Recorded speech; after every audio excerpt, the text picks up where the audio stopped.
Let's talk about spiral review and utilizing spiral review inside of the math classroom.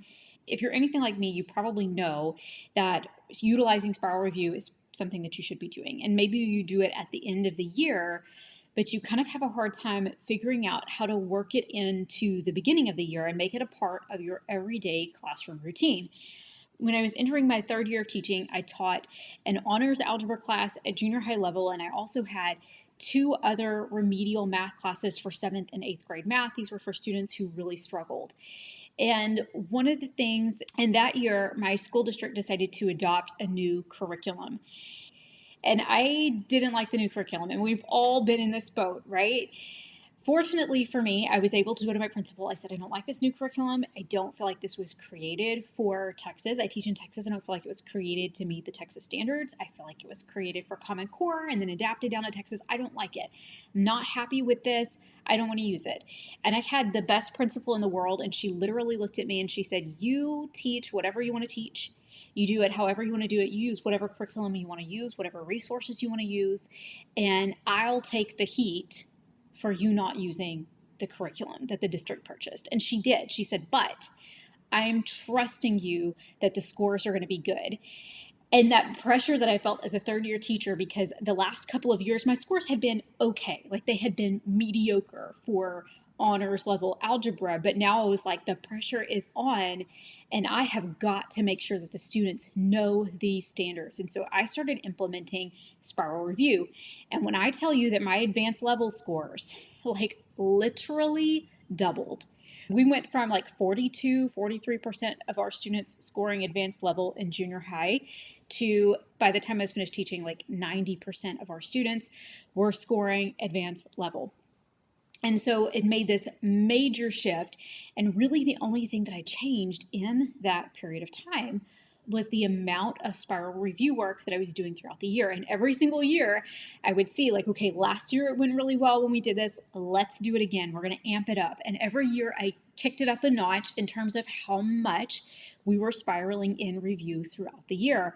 And so I believe in this. I know that it works. And I started to do this as well in years 4 and 5 with my students that I had for remedial math. And their scores started to improve, and they started passing their standardized tests. It was absolutely incredible. And so I really believe in doing this, but I know that when I first started, there was a lot about spiral review that was really daunting to me. Primarily, like, when do I fit this in? Like, when do I even do this? Because there are so many standards to fit in. We weren't double blocked. We had a single 40 to 45 minute period during the day. So how was I going to fit this in? What would this look like on a daily basis? And then where was I going to get all these problems from? Like where, because I couldn't find a lot of spiral review resources out there. So where was I going to get the problems for the spiral review without constantly having to turn the wheels and seek out resources and seek out things throughout the year? And then finally, how was I going to make this engaging for my students? Because they don't really want to do the review work any more than you and I do, right? So how is that going to make it fun and engaging for them? So that's what we're going to be covering today, as well as how you can track this, how you can track your spiral review data to give you and your students actionable steps that you can take throughout the year without doing a lot of extra work. So let's start from the very beginning. Where do you fit this in? I personally found that fitting in spiral review in bell work, in warm-ups, was the easiest way to fit it into my day. I was a single block, again, only 40 to 45 minutes a class period. So we didn't have a lot of time. So my routine looked like students came in, they grabbed their warm-up or they grabbed their handout out of the tray, and they sat down and they knew there was a certain number of problems that they had to work as soon as they sat down, and they knew what they were working on and they would immediately get to work. And they had 5 minutes. So the student who came in at the very last second right before the tardy bell rang, they would have 3 minutes to complete their work. The person who came in at the very beginning, they would have about 5 minutes total to complete their work. This way it wasn't leaking over into our class time too much. So those few minutes gave me time to take attendance, take a sip of my coffee, and then get myself situated at the projector or at the whiteboard so that I could start to review the warm-up problems with them. So we would do a couple of problems. Now, since then, I have found that 2 is the magic number, and we'll talk about that, why that is here in just a minute. But they would have a few problems that they would do. Usually we did between 2 to 4. And we would review them very, very quickly. So I didn't answer a lot of questions. I didn't take a lot of time to reteach because I knew that even if they didn't catch that today, like even if they didn't get the slope problem today, that they were going to see, more throughout the week. They were going to see more throughout the month, and throughout this whole school year, they were going to continue to see it over and over again through this spiral review. So I wasn't so much concerned that every single student understood every single problem that we worked right then, because I knew they were going to continue to be exposed to it through the spiral review. And what this did was it allowed me to make sure that I was sticking to my timeline and not leaking in too much or pulling too much away from my direct instruction. Now, if I had had a double block, like I know many people are really blessed with a double block, if I'd had a double block, I would have given them a little bit longer to sit and to look over the work themselves, and a little bit more time for myself to maybe explain a little bit more, go into a little bit greater detail, but I didn't have that kind of time. Another really great place to fit this in, if you already have an established warm-up routine that you really like and you really enjoy and that works for you, is an exit ticket. I don't know about you guys, but whenever I got evaluated, that was one of the things that I was usually missing, was a wrap up at the end, because I was always running out of time to do everything that I was trying to fit into a lesson every day. And I think that's just kind of how our life is as teachers, particularly math teachers. We're trying to fit in as much as we can to as little amount of time as possible. And sometimes finding those last few minutes to really wrap everything up gets to be a little bit difficult. So one of the things that you can do is you can give it to them as an exit ticket. Now, if you're going to do it as an exit ticket, the only thing is that you want to make sure that you're leaving enough time before the bell rings to make sure that you have time to go over it in class with them right then. Otherwise, it doesn't do them any good to do the problems and to not know whether they got them wrong or why they got them wrong or why they got them correct. So you do want to make sure that you leave yourself enough time for that. If you're double blocked, another great place to put it in is in that transition period. So having that warm up when they come in for that very first section of the block. And then I know a lot of times my coworkers, they were double blocked for regular math, for gen ed math. And so the students would leave during passing period, and they would, go use the restroom, have a restroom break, and then they would come back in, and having an additional warm up, so to speak, or something, an action item, a do now for when they came back in for that second half, was a really great way to bring everybody back together. Finally, the last thing that you can do is you can use these as homework. So giving them homework over something that they've learned and reviewed in class multiple times is a really great strategy, because then they've had a little bit more time and a little more exposure to the types of resources or to the types of problems that you're giving to them. And so it's not quite as daunting sometimes. Now, not always. Sometimes it's a little more daunting because it's not as fresh on the brain, but giving that to them as homework and then having a time maybe on Friday to come in and to go over all of the homework problems from the week, that's another great way to fit it in. So let's talk about that 2 problems, because I told you that now I recommend doing 2 problems, because after I left the classroom, I started to really reflect on this. And I realized that one of the reasons why spiral review felt like such a chore sometimes was when I was trying to fit too much in. So with one problem, it's just one problem. So if they come in and they sit down and they're like, oh, I don't remember slope from similar triangles, like what is this, right? They don't remember it, then they kind of feel defeated. And the only thing that you've given to them, like they don't know. And so it can be really defeating to feel like you don't have a shot at knowing something. Or they just kind of sit there and just stare at it and they don't do anything at all, right? Because they don't know what to do. If you give them 2 problems, then they have a 50-50 chance that hopefully they know at least one, know how to work at least one. They're not just sitting there staring at it doing nothing, hopefully, and they can at least start on something. But then you also have that shot of them knowing how to work something. So like, okay, I might not know how to work problem number 2, but I feel really confident in number 1. And so they don't feel defeated as soon as they walk into class. But if I give them more than 2 problems, let's say I give them 3 problems or 4 problems, then it starts to feel really defeating if they don't know any of them, right? If I don't know how to work 2 problems, that's defeating. That's not good. If I don't know how to work 1 problem or 2 problems, that feels really defeating.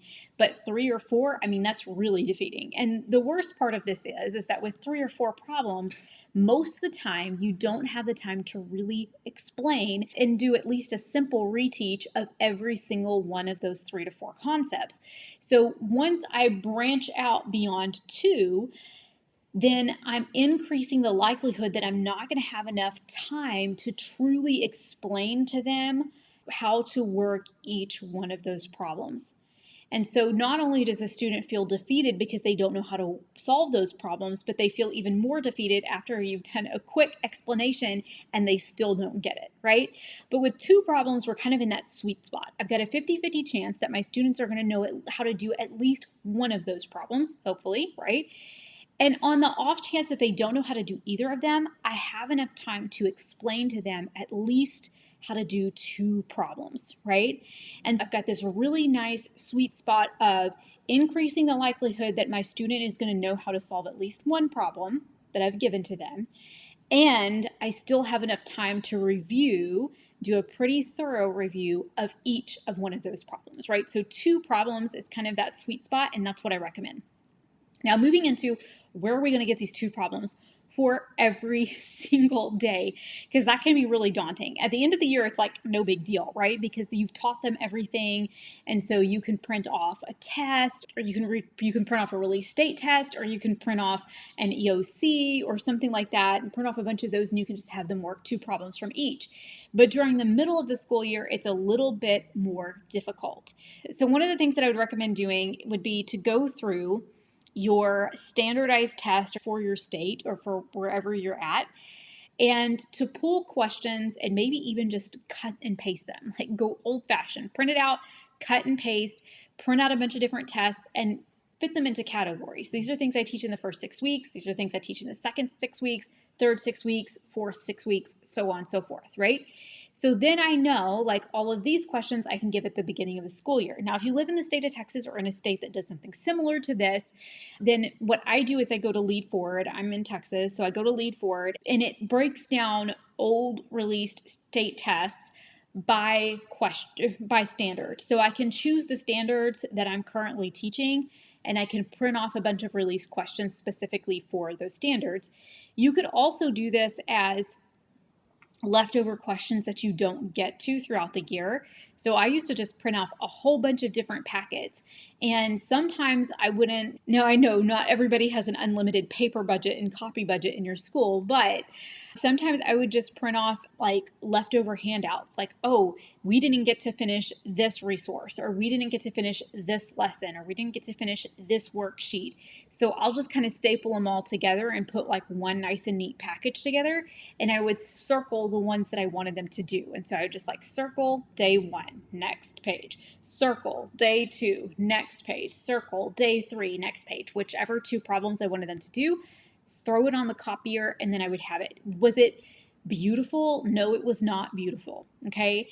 Was it super organized? No. But did it do the job? Absolutely, it did. It did the job. And so every day they would come in, they'd find that packet, they knew what day we were on, and they would work their problems for that day. So it was simple for me. And I found that by letting go of that expectation that everything was going to be nice, neat, organized, and all put together, perfectly packaged the way that I would love for it to be, it took a lot of pressure off of myself, because having to try to find and source like the perfect spiral review resource got to be extremely time consuming, and it was becoming a hurdle to keep me from doing the thing that I knew was going to make my students successful, where the students didn't really mind grabbing a giant packet off the shelf and being like, okay, for the next 3 weeks, like, here's all of our warm-ups for when we come in, grabbing it off and going to the day and working their problems. So there's always that. You can always do something like that. You can purchase them pre-made. There are a lot of spiral review warm-ups out there. I have some myself in my store for 7th grade through Algebra 2 that start at the beginning of the year and work their way through the standards slowly throughout the year. I have those in my store, but I know that there are a lot of other ones out there. So you can find spiral warm-ups, spiral bell work, things like that. You can just look for those on TPT, or you can find them in my store. There are some that are pre-made and they're fabulous. So absolutely check those out. Now let's talk about gamifying this. So I want to share with you guys, I've got this, and this is free, so you can download this below the session. One of the things that I needed to do was to keep this interesting and keep it engaging. These I did not use when I was in the classroom because honestly, I didn't have time to make stuff like this when I was in the classroom. So I made this afterward. It's basically a collection of games that I wish I had had that you can play over and over again. So they're broken down into 2-week segments. You can see there's 10 days with 2 problems for each day. So this is like Plinko, okay? If you've ever seen the game Plinko, if you haven't, you're going to want to go watch Plinko on Price is Right, where basically like they drop the little like disc and it like drops all the way down to a prize. So this is like them trying to create a path down to a prize. And so you can print this out and you can put a different prize on the board, like just fill out whatever prize you want, like movie at lunch or a TV show at lunchtime. Maybe they get a homework pass, or maybe they get an activity of their choice, like they get to choose a special activity or something like that. Whatever motivates your class. This, you can put those 3 prizes here. Maybe it's candy for everybody or a pizza day, but it's basically like them trying to fill out this prize. So if they do for 2 weeks, if the whole class gets the problems right for 2 solid weeks, then they get all 3 prizes because they're going to end up forming a path down to every single prize. And there are a few bonus spaces in here just to keep things interesting. There are 4 bonus spaces. Now on this, I would say you can tell them, like if you have maybe a GT classroom or something like that, you can tell them that 100% of the class has to get day 1, problem 1 right. But in my case, I would do a percentage because we know that it's not going to happen. And we don't really want everyone looking at that one kid who never gets the problem right and being like, Trevor, I mean, just throwing a name out there, like Trevor, way to go, Trevor. We don't want that one kid to feel singled out or to feel like the reason that the class isn't getting a prize is because of them. So I would say pick a percentage that you think is doable for your class. If they're trying, maybe it's 70%, maybe it's 80%, maybe even 90%. You could increase it as you go, raise your expectations as you go for them, but choose a percentage, and I'll show you a really easy way to keep track of this. But pick a percentage, and then if that percentage of students get it correct that day, then you would color this in and create the path all the way down to the prize. So yeah, if they get them all, then they get all the prizes. This is another fun one. This is like Boggle, but I called it Moggle because I'm not sure if Boggle is trademarked, so we're just going to steer clear of that. But they get to claim their letters. So the goal would be for them to claim as many letters on the board as possible so that they can try to spell out as many words as possible. So if I were doing this in my classroom, I would tell them like, hey, 75% of you guys have to get a problem correct in order for us to color in and claim that square. And at the end of 2 weeks, we're going to try to make as many words as we can from this board with the letters that we have claimed. Okay.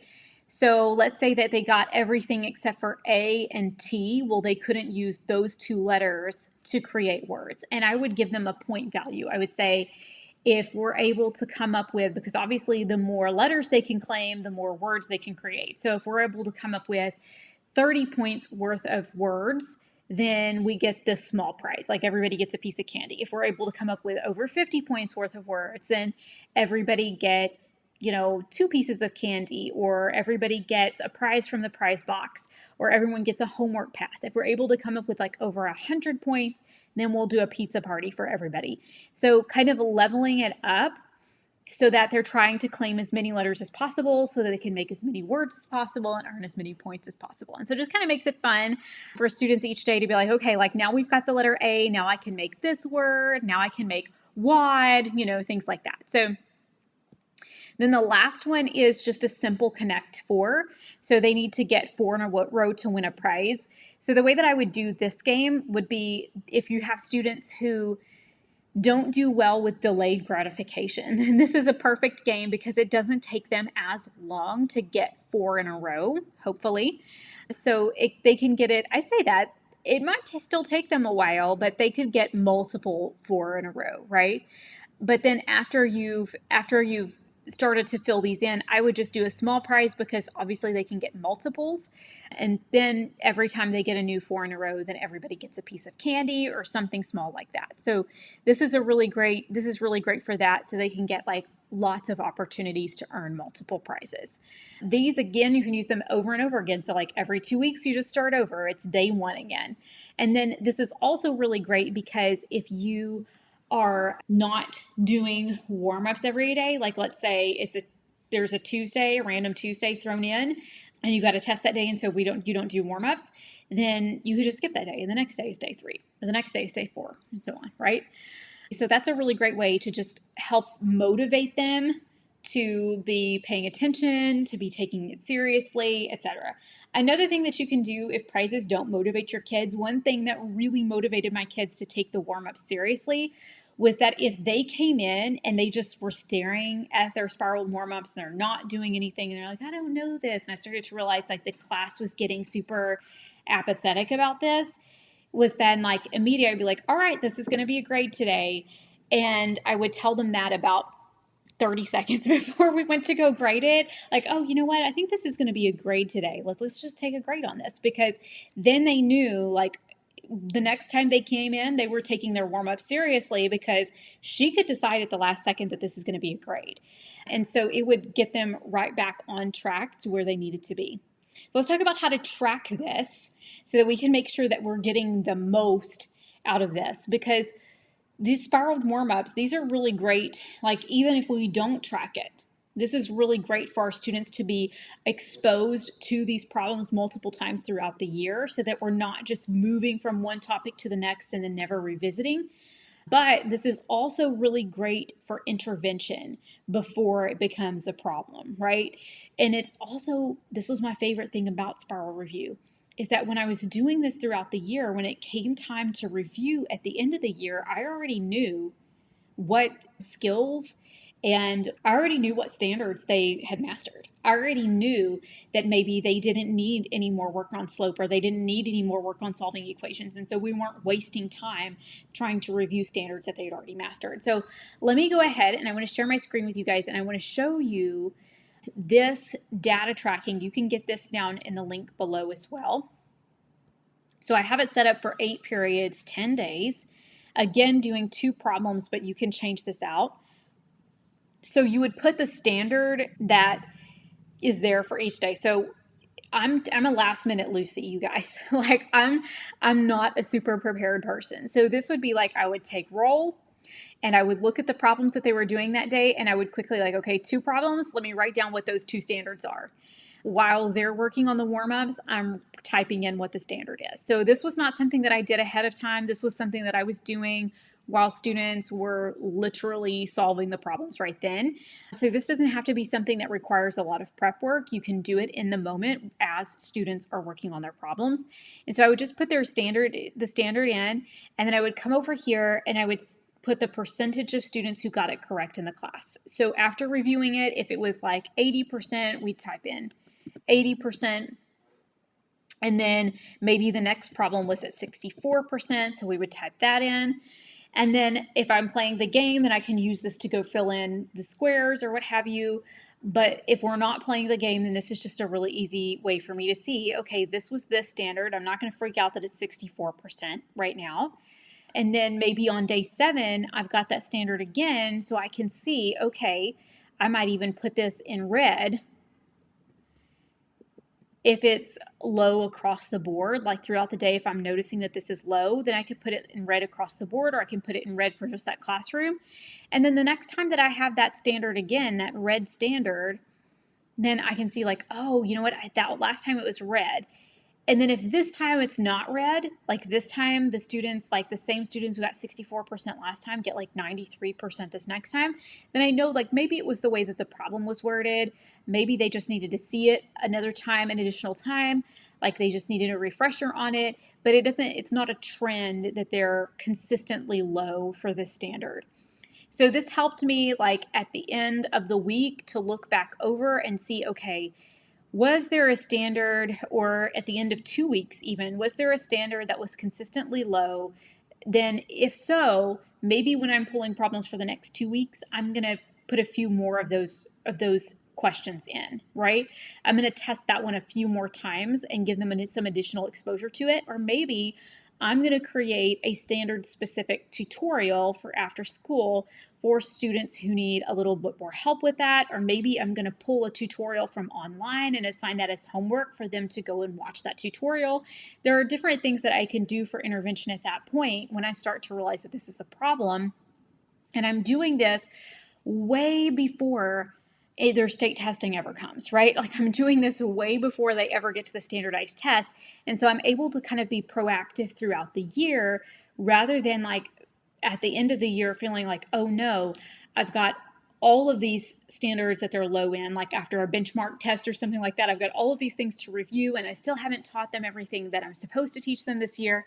And without feeling quite as panicked, like I'm actively able to kind of address those things slowly throughout the year when it's a lot less stressful for me and for them, right? When there's a lot less at stake.